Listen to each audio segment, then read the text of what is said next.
ओम शांति। 2 नवंबर 2022। मीठे प्यारे बाबा के आज के मधुर महावाक्य। आज की मुरली के कुछ विशेष पॉइंट्स। आज बाबा समझाते कि हम बच्चों को अब ईश्वर की यथार्थ पहचान मिली है, इसलिए हमें अब मृत्यु लोक के सर्व बंधनों से बुद्धि योग को निकाल एक बाबा से ही संबंध जोड़ने का पुरुषार्थ करना है। ईश्वरीय संबंध ही सुख देने वाला है, इसलिए उन्हें ही याद करना है। ये पुरानी दुनिया अब खत्म होने वाली है, इसलिए इससे ममत्व मिटाना है। हम ब्राह्मण अब आसुरी बंधन से ईश्वरीय संबंध में जा रहे हैं। यह संगम है ही पुरुषार्थ का युग। अब हमें सब भ्रमों से बुद्धि योग निकाल श्रीमत पर ही चलना है। स्वयं को आत्मा समझ मन बुद्धि को भटकाने से छुड़ाना है। बाबा समझाते कि सभी पॉइंट्स का सार है पॉइंट बनना। पॉइंट रूप में स्थित रहेंगे तो क्वेश्चन मार्क की क्यू समाप्त हो जाएगी। किसी भी बात को फुल स्टॉप की बिंदी लगाकर समाप्त करने के लिए सहज स्लोगन याद रखना है, जो हुआ, जो हो रहा है, जो होगा वह अच्छा होगा, क्योंकि संगम युग है ही अच्छे से अच्छा, और अच्छा कहने से अच्छा हो ही जाता है। तो चलिए सुनते हैं आज की बाबा की मीठी प्यारी मुरली। ओम शांति। बाबा कहते, मीठे बच्चे, अब श्रीमत पर मन और बुद्धि को भटकाना बंद करो। एक बाप से संबंध जोड़ बुद्धि योग लगाओ तो सब बंधन समाप्त हो जाएंगे। प्रश्न, बाप संगम पर तुम्हें कौन सा पुरुषार्थ कराते हैं जो सारे कल्प में नहीं होता है? उत्तर, बंधनों से बुद्धि योग निकाल संबंध से बुद्धि योग जोड़ने का पुरुषार्थ अभी बाप तुम्हें कराते हैं। इस समय ही एक तरफ तुम्हें संबंध खींचता तो दूसरे तरफ बंधन। यह युद्ध चलती रहती है। आसुरी बंधन से ईश्वरीय संबंध में आने का यही समय है, क्योंकि ईश्वर को यथार्थ रूप से तुम अभी जानते हो। ईश्वर को सर्वव्यापी कहने से संबंध जोड़ने के बजाय टूट जाता है, बुद्धि विपरीत हो जाती है। इसलिए जब यथार्थ पहचान मिली तो संबंध में आने का पुरुषार्थ करो। गीत, धीरज धर मनुआ धीरज धर, तेरे सुख के भरे दिन आएंगे। ओम शांति। मनुष्य मात्र का मन और बुद्धि अर्थात आत्मा का जो मन और बुद्धि है वह अनेक प्रकार के भ्रमों में भटकता रहता है। यहाँ तुम बच्चे अनेक प्रकार के भटकने से छूटने का पुरुषार्थ कर रहे हो। आत्मा कहती है मेरा मन भटकता है। अब बाप कहते हैं तुमको भटकने की दरकार नहीं है। आधा कल तुम्हारा मन बुद्धि भटकते भटकते हैरान हो गया। अब श्रीमत पर मन बुद्धि को भटकाना बंद करो। एक तरफ बुद्धि का योग लगाओ। देह अभिमान में आकर बहुत भटके हो। अनेक प्रकार के मित्र संबंधियों आदि का बंधन रहता है। बाप कहते हैं उन सबको छोड़ो, एक के साथ संबंध जोड़ो। कहते हैं हमारा मन बहुत भटकता है, एक के संबंध में जुट नहीं सकता। हम चाहते भी हैं ऐसे मीठे मीठे बेहद का सुख देने वाले बाप के साथ योग पक्का रखें, कहाँ भी बुद्धि भटके नहीं। बाप कहते हैं आधा कल्प से आसुरी मत पर भटकते भटकते तुम हैरान हो गए हो। अब यह भटकना छोड़ दो। मैं आत्मा हूँ, यह भूलने से समझते हैं मैं देह हूँ, तो देहों के साथ संबंध हो जाता है। बाबा ऐसे नहीं कहते हैं कि तोड़ दो, लेकिन तुम इस मृत्यु लोक के बंधन में रहते हुए ईश्वरीय संबंध को याद करो। यह है बंधन, वह है संबंध। बंधन होता है दुख का, संबंध होता है सुख का। बंधन और संबंध दोनों अलग अलग हैं। बंधन अक्षर पुरानी दुनिया से, संबंध अक्षर नई दुनिया से लगता है। अब तुम नई दुनिया के मालिक बनने वाले हो, तो नई दुनिया के साथ संबंध जोड़ो। इस बंधन में रहते हुए संबंध के लिए पुरुषार्थ करना है। संबंध किसके साथ रखना है? ऐसा तो कोई है नहीं जो कहे मन मना भव, मध्याजी भव, और कहे कि बेहद के बाप से और बेहद सुख के वर्षे से संबंध रखो। बाप ही यह संबंध जुड़ाते हैं। जब तुम बंधन में हो तो तुमको पुरुषार्थ कराने वाला कोई मनुष्य नहीं है।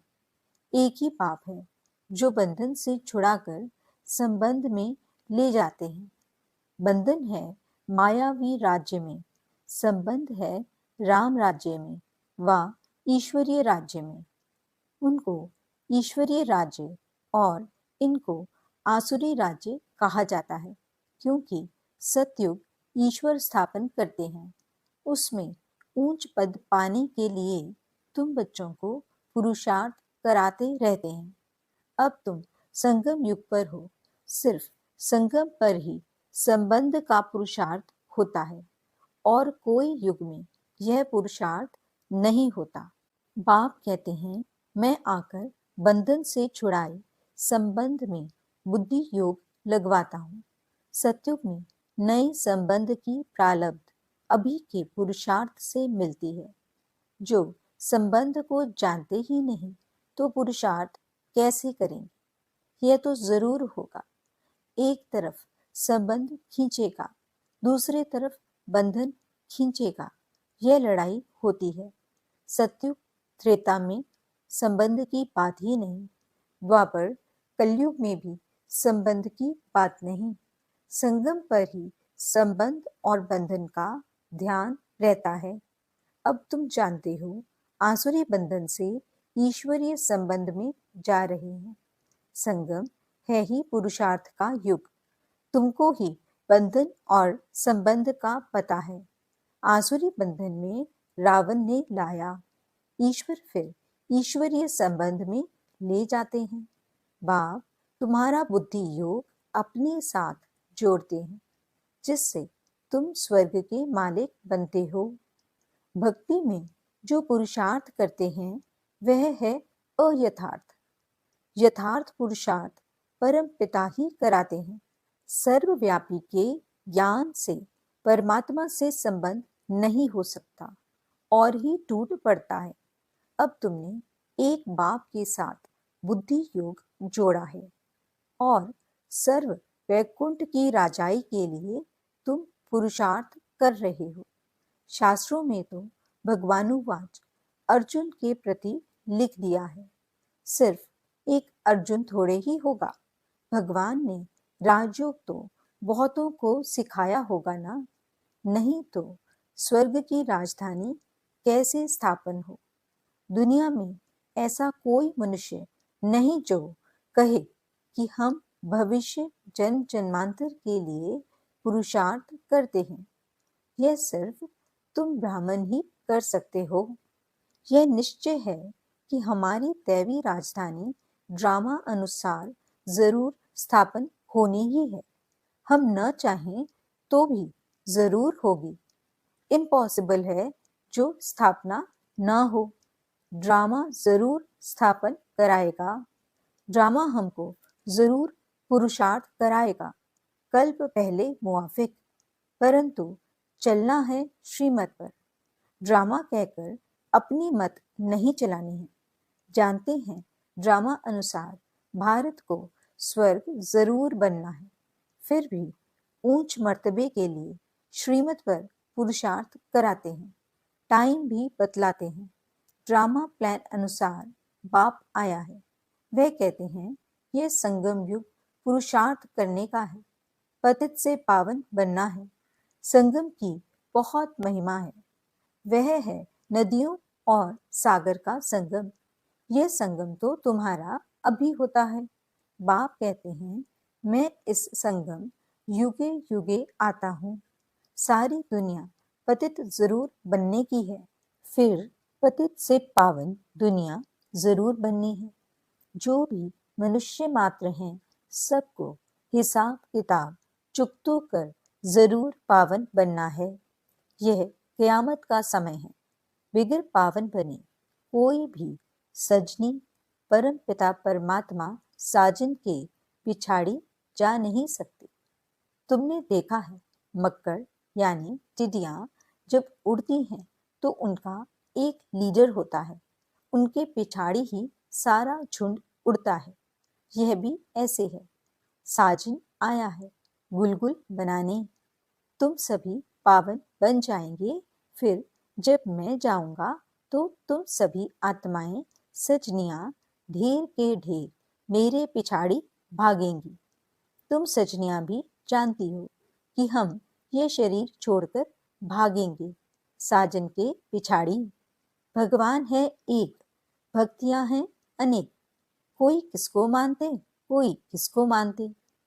कोई कहते हैं संसार बना ही नहीं है, जिसने जो कहा सो मान लिया।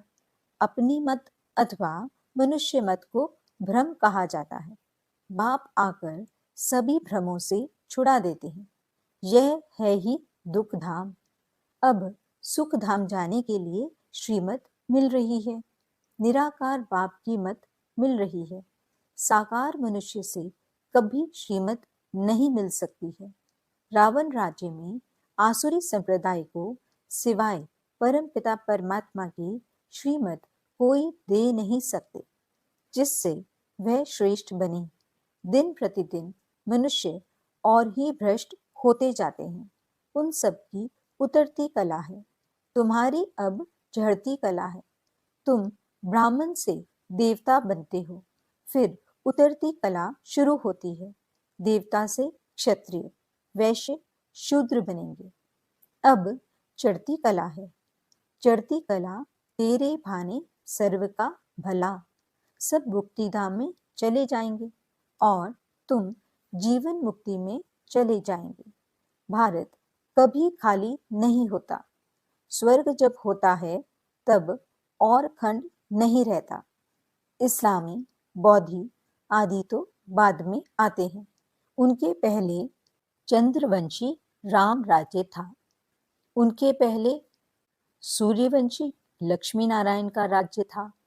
क्राइस्ट नहीं था तो बौद्धि थे, बौद्धि नहीं थे तो इस्लामी थे, इस्लामी नहीं थे तो राम राज्य था। उनके पहले सूर्यवंशी थे। अब सूर्यवंशी चंद्रवंशी दोनों घराने नहीं हैं। बाप आकर 3 धर्म स्थापन करते हैं। तुम ब्रह्मा मुख वंशावली सच्चे ब्राह्मण देवता बनने लिए पुरुषार्थ कर रहे हो। शूद्र पुरुषार्थ नहीं करते। ब्राह्मणों को ही ब्रह्मा द्वारा श्रीमत मिलती है, जिससे तुम श्रेष्ठ देवता बनते हो। बाकी थोड़ा समय है। विनाश आया कि आया। हालतें बिगड़ती रहती हैं। बिगड़ने में टाइम नहीं लगता। अगर एक ने बॉम्ब चलाया तो दूसरे भी चलाने लग पड़ते। तुम सूक्ष्म वतन, मूल वतन, वैकुंठ देखकर आते हो। साक्षात्कार होता है। कृष्णपुरी का भी साक्षात्कार होता है। बाकी वहां जा नहीं सकते हैं।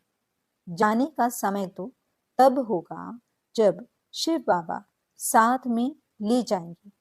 बाकी साक्षात्कार होता है। अब तुम्हारा मुझ ईश्वर के साथ संबंध जुटा है। तुम्हारी रावण राज्य तरफ पीठ है, मुंह है राम राज्य तरफ। अभी तुम ब्राह्मण वर्ण में हो। वर्ण अविनाशी है। प्रजापिता ब्रह्मा के बच्चे ब्राह्मण जरूर चाहिए। तुम ब्राह्मणों को वर्षा दादे से मिलता है। स्वर्ग की स्थापना करने वाला, राजयोग सिखलाने वाला शिव बाबा है। यह ईश्वरीय वर्षा आधा कल्प चलता है, फिर मिलता है आसुरी वर्षा। चढ़ती कला 21 जन्मों के बाद पूरी होगी, फिर आसुरी राज्य शुरू होगा। असुर यह रावण है। परम पिता परमात्मा को कहा जाता है बिंदी मिसल। दुनिया यह नहीं जानती कि शिव का रूप क्या है। वह समझते हैं इतना बड़ा लिंग है। बाबा कहते हैं जैसे तुम आत्मा का रूप बिंदी मिसल है, वैसे मुझ परमात्मा का भी रूप बिंदी मिसल है। जैसा तुम चमकता हुआ सितारा हो, वैसे मैं भी चमकता हुआ सितारा हूँ। मैं सदैव परम धाम में रहता हूँ, जन्म मरण में नहीं आता हूँ। तुम जन्म मरण में आते हो। मैं पतित पावन हूँ, तो जरूर मुझे परम धाम में रहना पड़े। अभी तुमको मैं पावन बना रहा हूँ। बड़ी भारी भीति है, प्राप्ति बहुत है। 21 जन्मों के लिए तुम विश्व के मालिक बनते हो। पुरानी दुनिया को सिर्फ बुद्धि योग से भूलना होता है। कहते भी हैं यह बच्चा अथवा यह धन ईश्वर ने दिया है। अब बाप कहते हैं कि यह सब तो अब खत्म हो जाना है, यह तो कुछ नहीं है, इससे ममत्व तोड़ दो। भगवान तुमसे लेकर क्या करेंगे? सिर्फ तुम ममत्व निकाल दो। यह तो बहुत थोड़ा है। हम तो रिटर्न में तुमको स्वर्ग का वर्षा देते हैं।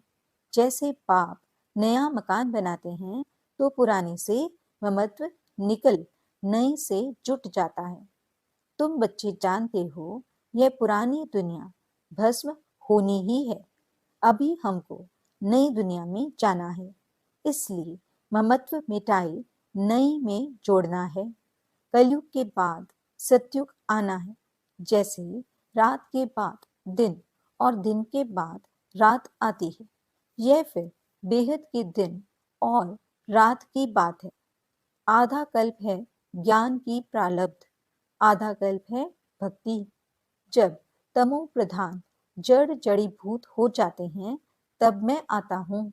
अभी तो भक्ति भी व्यभिचारी है। मुझे कण कण में ठिक्कर भित्तर में कह देते हैं। पत्थर को पूजा के लिए रखते हैं। पत्थर को ही शिव कहते हैं। पूजा के लिए ये पत्थर की प्रतिमाएं बनाई हैं। यह भक्ति मार्ग की सामग्री बहुत है। जन जन्मांतर यज्ञ तप तीर्थ आदि करते शास्त्र पढ़ते आए हैं।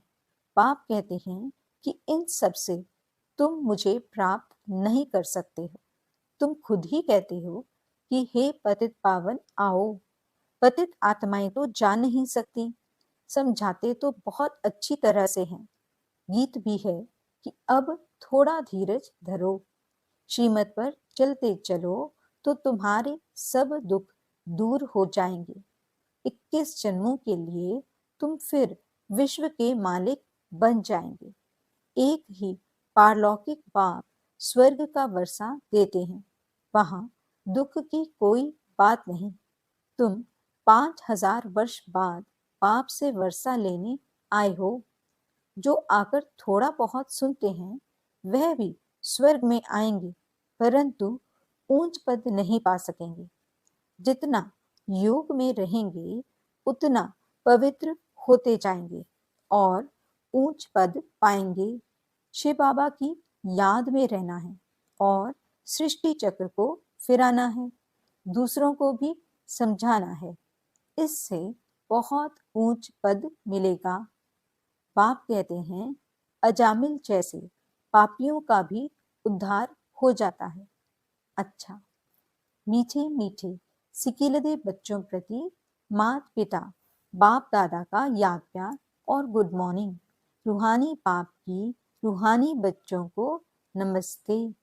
हम रूहानी बच्चों की रूहानी बाप दादा को दिल व जान सिक व प्रेम से नमस्ते नमस्ते नमस्ते जी। गुड मॉर्निंग बाबा। शुक्रिया बाबा। धारणा के लिए मुख्य सार। पहला पॉइंट, मृत्यु लोक के बंधनों में रहते सुख के संबंध को याद करना है। अपने को आत्मा समझ मन बुद्धि को भटकाने से छुड़ाना है। दूसरा पॉइंट, पुरानी दुनिया खत्म होनी है, इसलिए इससे ममत्व मिटा देना है। सब भ्रमों से बुद्धि योग निकालने के लिए श्रीमत पर चलना है। वरदान, किसी भी बात को फुल स्टॉप की बिंदी लगाकर समाप्त करने वाले सहज योगी भव। सभी पॉइंट्स का सार है पॉइंट बनना। पॉइंट रूप में स्थित रहो तो क्वेश्चन मार्क की क्यू समाप्त हो जाएगी। जब किसी भी बात में क्वेश्चन आए तो बिंदी यानी फुल स्टॉप लगा दो।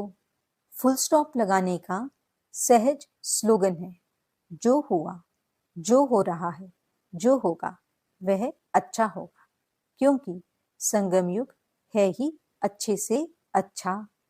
अच्छा कहने से अच्छा हो ही जाता है।